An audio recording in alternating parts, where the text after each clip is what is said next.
They always say the darkest secrets hide inside the walls of a family home, but what happens when those walls are too thin, when whispers travel through them like sickness in the night? This story is not one of rumor or folklore or whispered legend. It is one that left scars so deep the descendants refused to speak the names of those who came before them, and yet, through fragments of forgotten records and testimonies buried in dust, the truth leaks out like blood from a wound that never healed. It began on a night no different than any other. A mother walked the narrow hallway of her wooden house, her candlelight shaking against the warped floorboards. The silence should have been ordinary, but that night she heard something, a sound that didn't belong. She pushed open the door to her children's room, expecting nothing more than restless sleep. Instead, what she saw turned her stomach to stone. Two figures, tangled where they should never have been, bound not only by blood, but by something darker. The scream that followed was not the cry of a mother, it was the cry of someone realizing her family name had just been broken beyond repair. The father arrived seconds later, dragging the boy by the hair, his face purple with rage. The girl, trembling, could not speak. They had been caught together, and in that moment the illusion of a normal family shattered like glass on cold wood. But here is where the real story begins, not in the act itself, but in what followed. For the crime was not only the betrayal of innocence, but the silence that grew afterward. Neighbors pretended not to notice the sudden screams at night, the drawn curtains in the day, the way the children's faces grew gaunter with each passing month. And the parents, torn between rage and shame, locked the secret inside their home, praying it would suffocate before anyone outside could see. Yet secrets, like this, do not die, they ferment. They rot, and as the years unfolded, the truth would not only consume the children involved, but spread its sickness across generations until the very name of the family became a whispered warning in the town they once called home. This is not just a story of two children caught in a forbidden act, it is the story of how one moment of horror can echo like a curse through the bloodline, warping everything it touches. The silence after that night became its own kind of punishment. The parents did not speak of it, not to each other, not to their children, not to the neighbors who suspected but never asked. Instead, the house grew colder, as though the walls themselves had absorbed the shame. Meals were eaten in silence, eyes avoided one another. The boy and girl were never left alone again, but the damage had already been carved into their lives. The father, a man of rigid belief and a violent temper, chose to enforce his authority with the back of his hand and the buckle of his belt. Each strike was not only discipline, but an attempt to erase what he had seen, as if punishment could rewrite memory. The mother, broken and fearful, took a different path, silence so deep it was almost complicity. She turned her face from the children, tending to chores with mechanical numbness, while her heart rotted inside her chest. But what truly cursed this family was not just the act, nor the punishment, but the isolation that followed. Neighbors whispered about strange noises, about the girl who no longer smiled, about the boy who walked with a limp. But no one intervened. In those days, family matters stayed behind closed doors, no matter how loud the screams grew. And so the children bore their scars alone, growing older with secrets stitched into their skin. It was said that the girl began to wander the woods at night, barefoot, muttering to herself as though arguing with voices no one else could hear. The boy, meanwhile, grew restless and violent, picking fights with farmhands, lashing out at animals, carving words into the barn walls that no one could decipher.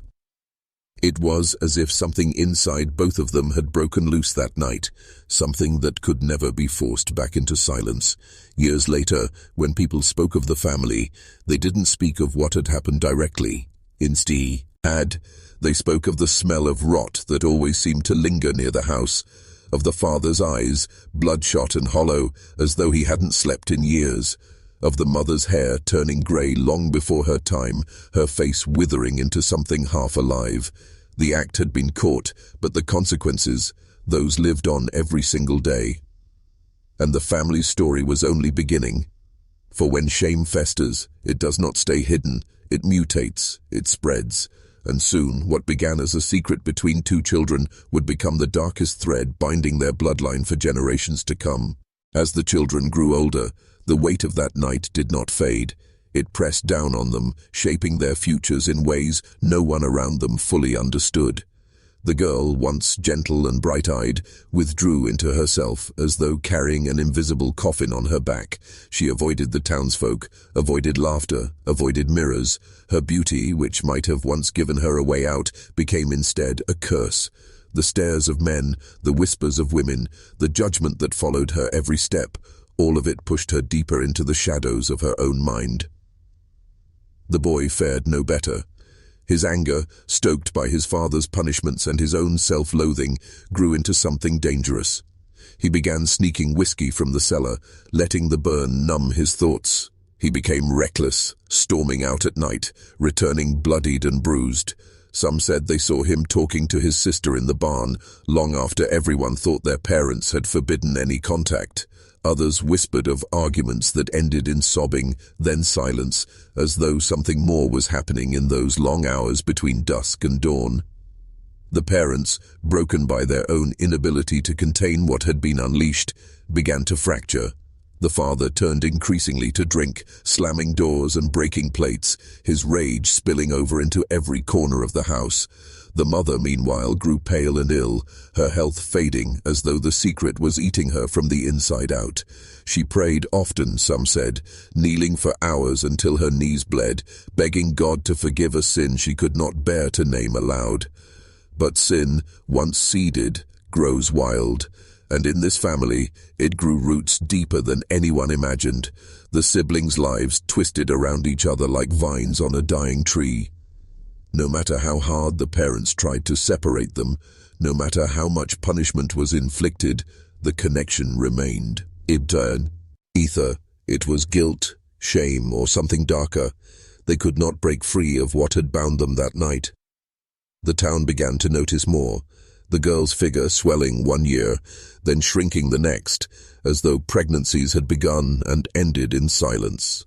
The boy's fury escalating, his eyes hollow and lost, and through it all, the parents remained mute, never speaking the truth, never seeking help. The house became a mausoleum of unspoken horrors, each room echoing with what was done in the dark. And still, this was not the end.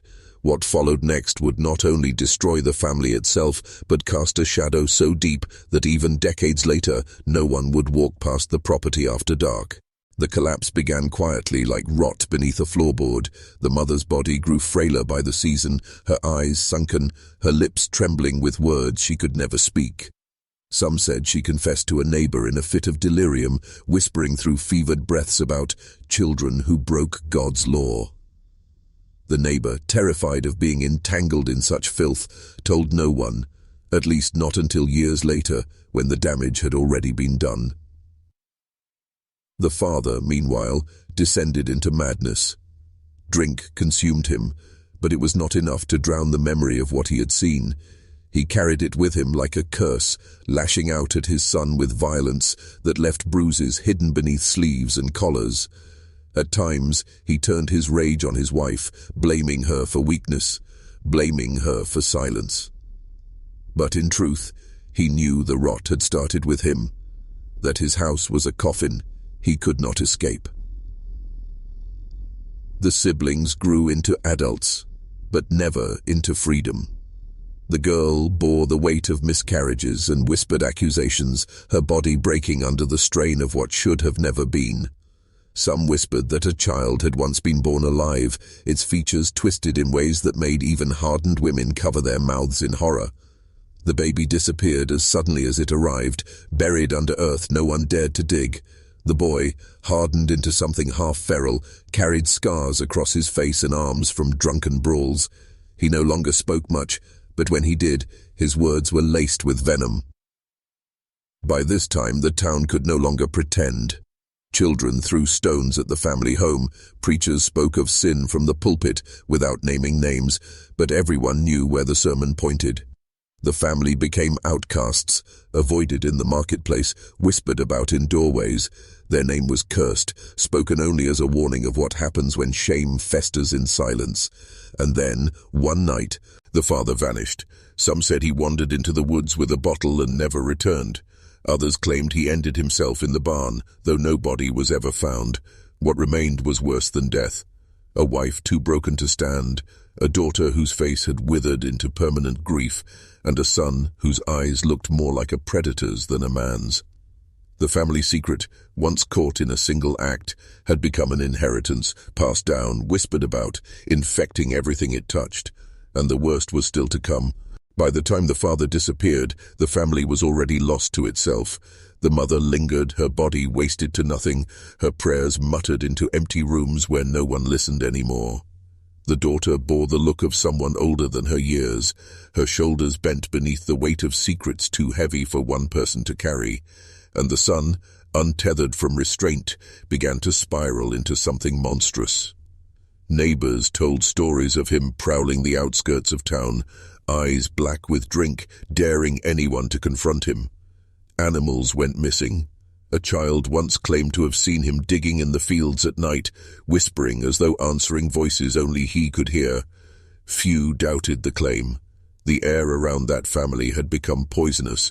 Every rumor carried the stench of truth, even when no one dared investigate further. And then came the whispers of more children. Infants that appeared and disappeared without explanation, women who vanished after brief encounters, faces glimpsed at windows, pale and deformed, vanishing the moment someone drew near. The house had become more than a home. It was a breeding ground of shadows, its legacy crawling out into the wider world like something diseased. By this time the town could no longer feign ignorance. And yet, no one stepped forward to stop it. Fear held them back. Fear of God's judgment, fear of being contaminated, fear of speaking the unspeakable aloud.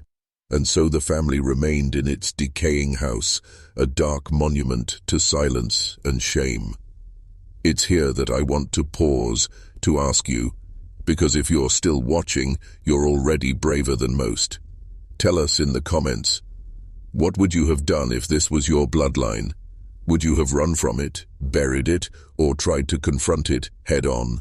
Because for this family, every choice led only deeper into ruin. For soon, the mother would be found lifeless in her bed, her lips cracked from whispered prayers, her eyes fixed on the ceiling as though she'd seen something none of us would ever want to face. And the siblings, now bound together not just by blood but by death, were left alone in a world that wanted nothing to do with them. And it was then, with no one left to restrain them, that the darkest chapter of their story began. With the mother gone, the last thin thread holding the house together snapped. The daughter, frail and hollow-eyed, drifted through the rooms like a ghost, her silence heavier than words. The son, now fully unrestrained, ruled over the decaying home with a kind of savage authority. Neighbors swore they heard his voice late at night, not speaking but chanting, as though the house itself demanded rituals of blood and secrecy. It was during this time that children in town began to whisper of figures at the window, faces that didn't belong to the brother or sister, pale sunken eyes staring from behind curtains, mouths twisted in shapes that were almost human, but not quite. Some dismissed it as imagination, but others swore those children were real.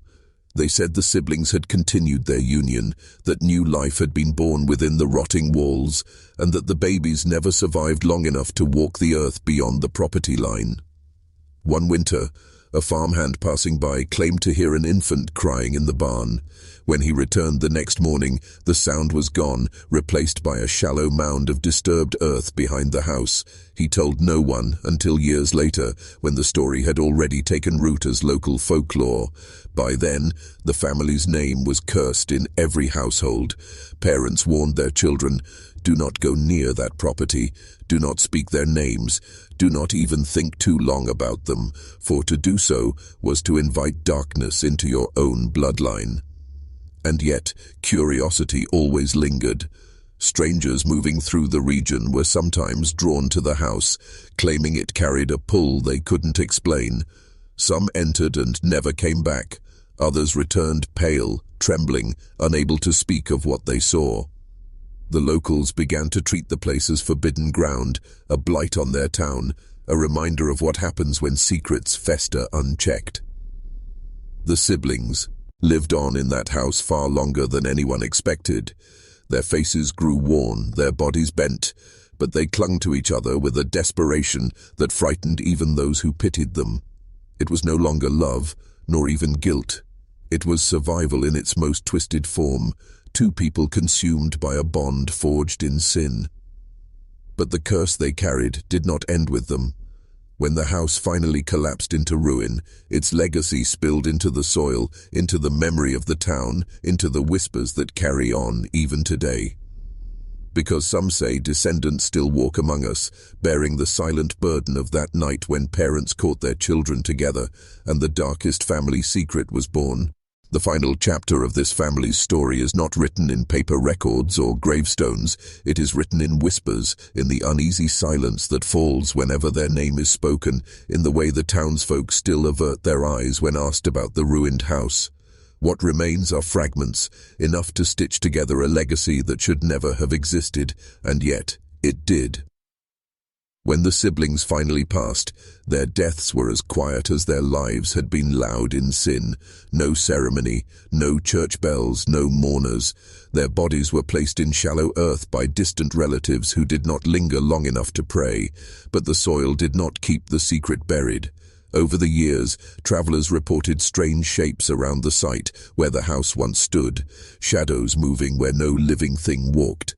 Some swore they heard weeping or laughter, or the faint cry of an infant in the wind. But perhaps the most chilling legacy was not supernatural. It was flesh and blood. Descendants, scattered and ashamed, carried forward what had begun in silence. Some bore the marks of deformity, faces that drew stares in crowded streets. Others carried something darker, tempers that snapped without warning, an emptiness in their eyes, as though haunted by something passed down in the blood. Generations later, their children and grandchildren would deny any connection to that cursed house, but the stories followed them, as inescapable as their own names. Historians sometimes argue whether curses are real, or whether they are simply the scars of trauma passed from parent to child, shaping the soul long after the original sin has been forgotten. In this family, perhaps it was both. The act that began on that single night, when two children were caught where they should never have been, never truly ended. It lived on in silence, in shame, in the hidden corners of bloodlines that spread out across Amirs. Erica like a shadow no one wanted to claim. And so, when you hear the phrase, family secret, you may think of small betrayals, private shame, unspoken sins. But for this family, the secret was larger than life. It was a ghost that refused to be buried, a wound that infected generation after generation. And perhaps that is the most terrifying part of all, that the past never really dies. It waits, it lingers, and it breathes through those who inherit it, whether they know it or not. So the question remains, if this bloodline runs through the veins of strangers today, what happens if one of them looks in the mirror and sees the face of that cursed history staring back?